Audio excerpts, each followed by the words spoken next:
हमारे शीर्ष नेतृत्व गृह मंत्री जी कल हमें बुलाए थे, अपने साथ बैठकर लंबी बातचीत हुई और हम उन्हीं के बात को करके आज आए हैं। हम अपने नेतृत्व के साथ जा रहे हैं, नॉमिनेशन वापस लेंगे। नमस्कार, प्रभात खबर में आपका स्वागत है। मैं हूं आपके साथ राजकमल। बिहार में चुनावी बिगुल बज चुका है। सभी पार्टियां टिकट बंटवारे में जुट गई है। कई पार्टियों ने तो अपना टिकट बांट भी दिया है।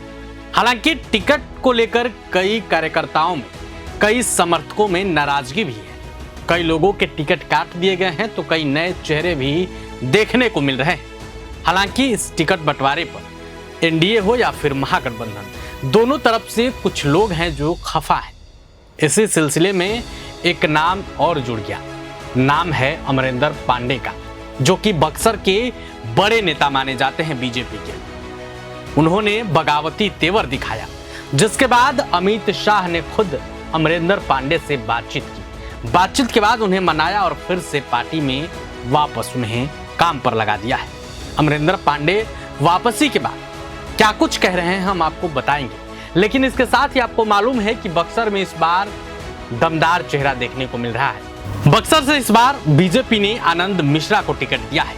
आनंद मिश्रा पूर्व आईपीएस है। पूर्व आईपीएस आनंद मिश्रा को लेकर बीजेपी के बड़े नेता क्या कुछ कह रहे हैं हम आपको सुनाएंगे। आनंद मिश्रा ने क्या कुछ कहा है ये भी हम आपको सुनाएंगे, लेकिन सबसे पहले आप अमरिंदर पांडे को सुनिए। हमारे शीर्ष नेतृत्व गृह मंत्री जी कल हमें बुलाए थे, अपने साथ बैठकर लंबी बातचीत हुई और जो भी मेरे मन में थोड़ा बहुत वो था, कष्ट था या मेरी बातें थी, उनको सुना और 100% उन्होंने मेरे को आश्वासन दिया कि आप निश्चिंत रहो, कार्यकर्ताओं का सम्मान किया जाएगा, आपका ख्याल रखा जाएगा और हम उन्हीं के बात को करके आज आए हैं। और पार्टी को नुकसान न हो, ये तो हमारे को भी कष्ट है। किसी भी मेरे कदम से पार्टी को यदि नुकसान होता है तब वो बाद में बहुत बड़ा पछतावा होता है।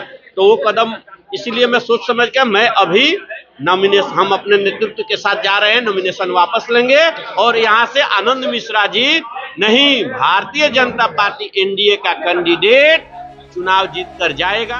तो आपने अमरिंदर पांडे को सुना। इसके अलावा आनंद मिश्रा क्या कुछ कह रहे हैं वो भी सुनिए। इसके पास जो है वही देगा। आपके अगर पॉकेट में आपने गोबर रखा है तो गोबर ही निकलेगा, फल रखा है तो फल निकलेगा।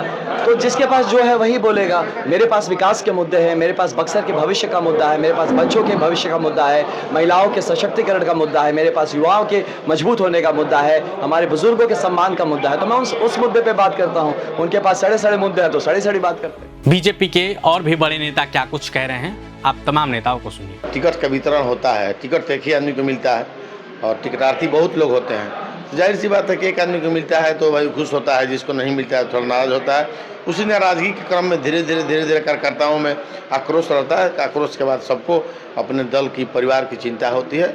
ऐसे ही हम लोग को भी दल और परिवार की चिंता है। हम लोगों ने कभी दल को और अपने देश के विकास को, माननीय नरेंद्र मोदी जी के सपनों को धक्का देने का काम नहीं किया है। परिवार में झगड़ा होते रहता है। अब परिवार है तो झगड़ा होते ही रहता है, घबराने की बात नहीं है। सभी लोगों को वापसी हो जाएगी। 100% लोग, कल परसों तक मैं चैलेंज कर रहा हूं कि 100% भारतीय जनता पार्टी और एनडीए के कार्यकर्ता इंटैग है और इस बार एनडीए की लहर चल रही है बिहार में।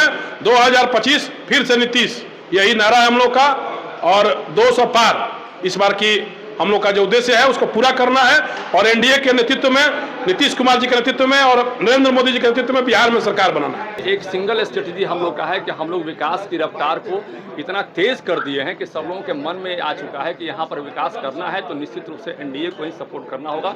आधी आबादी के मन में ये पूरी तरह आ चुका है कि नीतीश कुमार ही केवल ऐसे व्यक्ति हैं जो महिलाओं के और बच्चियों के और वुमेन्स एम्पावरमेंट के बारे में बिहार में ज़्यादा सोचते हैं। तो निश्चित रूप से कहीं ना कहीं डेवलपमेंट की जो बात है नरेंद्र मोदी जी के मन में, हमारे जो आदरणीय प्रधानमंत्री हैं उनके मन में भी बात है कि आधी आबादी को, अब देखिएगा हर मंचों पर हमारी आधी आबादी के लोग हैं वहाँ उपस्थित रहते हैं। तो कहीं ना कहीं दोनों के मन में ये बात है कि आधी आबादी को हमको प्रमोट करना है, चूंकि वो पीछे छूट चुके हैं विकास की रफ्तार में। और बाकी जो अन्य लोग हैं, हम पुरुषों के मामले में बात करें तो उनका भी डेवलपमेंट के बारे में कई योजनाएं चल रही देश में। तो निश्चित रूप से अब आगे हम लोग बढ़ रहे हैं, कहीं रुकने का बात नहीं है। प्रभातखबर.com, विश्वास वही, रफ्तार नहीं।